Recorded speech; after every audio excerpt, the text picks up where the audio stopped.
సొంత కుటుంబ సభ్యుల వేధింపులు భరించలేక ప్రజా దర్బార్లో ప్రజలే న్యాయం చేయాలని భార్య పిల్లలతో రిలే నిరాహార దీక్షకు ఓ కుటుంబం దిగింది.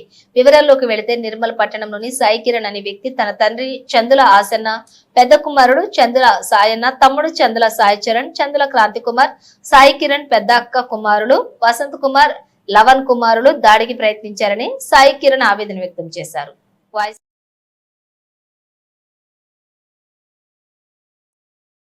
సదరు వ్యక్తుల ద్వారా నా కుటుంబానికి ప్రాణహాని ఉందని, నా కుటుంబానికి ఏదైనా జరిగితే వారే బాధ్యత వహించాలని అన్నారు. న్యాయం జరిగేంత వరకు ప్రజా దర్బార్లో భార్య పిల్లలతో కలిసి రిలే నిరాహార దీక్ష కొనసాగుతుందని అన్నారు.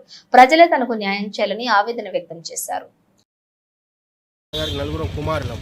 మా అన్నయ్య పేరు చందుల సాయన్న, నా పేరు చందుల సాయి కిరణ్, మా తమ్ముడు పేరు చందుల సాయి చరణ్, చిన్న తమ్ముడు పేరు చందుల క్రాంతి కుమారు. మా నాన్నగారు మాకు ఆస్తిని ఇవ్వకుండా మా ఆస్తి భాగాన్ని కూడా వాళ్ళకు పంచేసి వాళ్ళకి ఆస్తులు వంచిచ్చేసిండు. ఆస్తులు పంచేయడం జరిగింది. మాకేం చేయాలో తోచక ఇలా రిలే నిరాదీక్ష చేస్తున్నాము. మేము ఎస్పీకి చెప్పినాము, సిఐకి చెప్పినాము.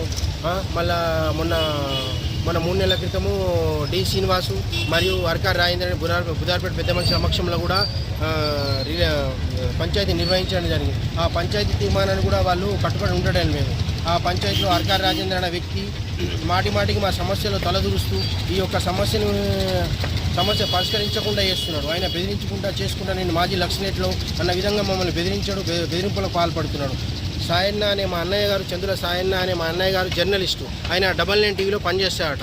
ఆయన జర్నలిజం అనే పేరుతో మమ్మల్ని భయభ్రాంతులకు గురి చేస్తూ మమ్మల్ని భయపెడుతూ చేస్తున్నారు. మా కుటుంబ సభ్యులు ఇప్పటిదాకా 3 సార్లు మమ్మల్ని అంతమొందించాలని చెప్పేసి అంతమొందించ దాడి చేయడం జరిగింది. కానీ మాకు పాత్రికేయులు కానీ ఎవరైనా ప్రజలైనా కానీ రాజకీయ నాయకులైనా కానీ ఎవరైనా సరే మాకు సహాయం చేసి మమ్మల్ని ఈ సమస్యల నుంచి పరిష్కరించగలరని మేము నా కుటుంబ సభ్యులందరం మంచి చేతులు జోడించి వేడుకుంటున్నాం.